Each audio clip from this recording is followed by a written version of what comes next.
Հաղորդագրության մեջ նշել էինք, որ ըստ էության տեղեկատվական առիթը շատ կարևոր վճիռ էր, որը կայացվեց Մարդու իրավունքների Եվրոպական դատարանի կողմից ընդդեմ Ադրբեջանի Հանրապետության։ Իհարկե, ինչպես գիտեք, անանունություն ունի գործը, Եվրոպական դատարանը գաղտնագրել էր, նկատի ունենալով, թե ինչպիսի դաժան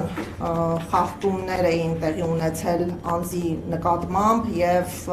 անձի ինքնության հայտնիությունը ավելի կարող էր մեծացնել թե ահաբեկումը և թե տառապանքը հանրության շրջանակում, բայց քանի որ ներքին լսարանում հարցը քննարկվել էր, կարող ենք նշել, որ լրատվամիջոցները ըստ էության բացահայտել էին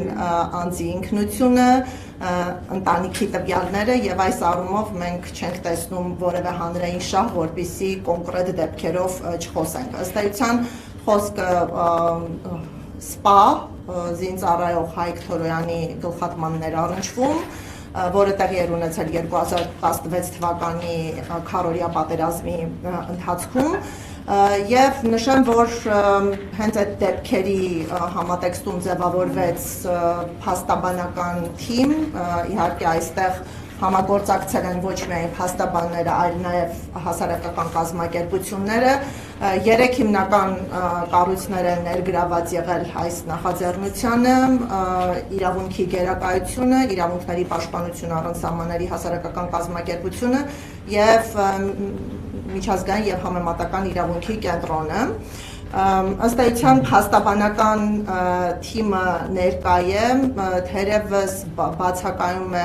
Արտակ Զեյնալյանը, որը որոշակի փուլերում ներգրավվածություն ունեցել է, սակայն հանրային պաշտոն ստանձնելու ուժով չէր կարող հետագա գործընթացներին ներգրավել և նաև այդ օբյեկտիվ հանգամանքով պայմանավորված մեզ հետ ներկա չէ այս ասուլիսին։ Հանրային քննարկումներում տարակերպ մեկնաբանություններ կային նաև, թե արդյոք սա միջպետական գործ էր, սա պետության ներգրավվածությամբ գանգատ էր ներկայացված ընդդեմ Ադրբեջանի Հանրապետության, թե սա ընտանիքի և իրավապաշտպանների ջանքերով հասունացած իրավական հաղթանակ էր։ Հստակեցնենք, որ սա անհատական նախաձեռնություն է եղել, իրավապաշտպանները համագործակցել են անմիջականորեն հանցագործությունից տուժած խմբերի հետ, նրանց լիազորագրերի հիման վրա են իրականացրել ներկայացությունը, սակայն նաև պետք է ֆիքսենք, որ երբ գործերը արդեն իսկ կոմունիկացվեցին Ադրբեջանի Հանրապետությանը, տեղեկատվություն է ներկայացվել նաև Հայաստանի Հանրապետությանը քննարկելու համար, թե երրորդ կողմ Հայաստանի Հանրապետությունը ցանկանում է ներգրավել իրավական գործընթացներին, թե ոչ, և արդեն իսկ 2017 թվականին Հայաստանի Հանրապետության կառավարությունը որոշում է կայացրել ներգրավել որպես երրորդ կողմ, այսինքն նրանք ևս իրավական դիրքորոշումներ են ներկայացրել և դատարանը լսելով մեր դիրքորոշումները, Հայաստանի Հանրապետության դիրքորոշումները և Ադրբեջանի Հանրապետության դիրքորոշումները եկել է այն եզրահանգման, որը արդեն հրապարակային է և հասանելի է մեզ։ Մենք նաև այս աշխատանքներում ներգրավել կամավորներ, մեզ օգնել են նաև ադրբեջանագետները, մենք նաև տուժողի իրավահաջորդների անունից մասնակցություն ենք ունեցել նաև քրեական գործերին, միջնորդություններ ենք ներկայացրել, ծանոթացել ենք նյութերին, փորձաքննություններ են արվել և իմ գնահատմամբ այս բոլոր խմբերը իրենց լուման և ներդրումն են ունեցել հաղթանակում և մենք, ես մեր թիմի անունից շնորհակալություն եմ հայտնում բոլոր այն անձանց, ովքեր հավատացել են մեր նախաձեռնությանը և իրենց սահմաններում աջակցել են։ Հիմա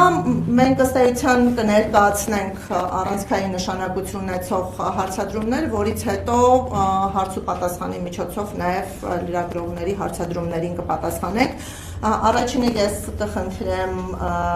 Արեգ Մելքոնյանին ներկայացնել նախ գործի հիմնական փաստերը, որպեսզի հանրությանը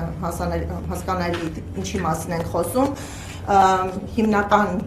իրավական արժեքը մարդու իրավունքների տեսանկյունից և առհասարակ այս գործը և էթնիկ զտման հիմնախնդիրը, որ այս պահին բարձրաձայնվում է, նաև միջազգային կառույցների օրակարգում է, ինչ առնչություններ կարող են ունենալ։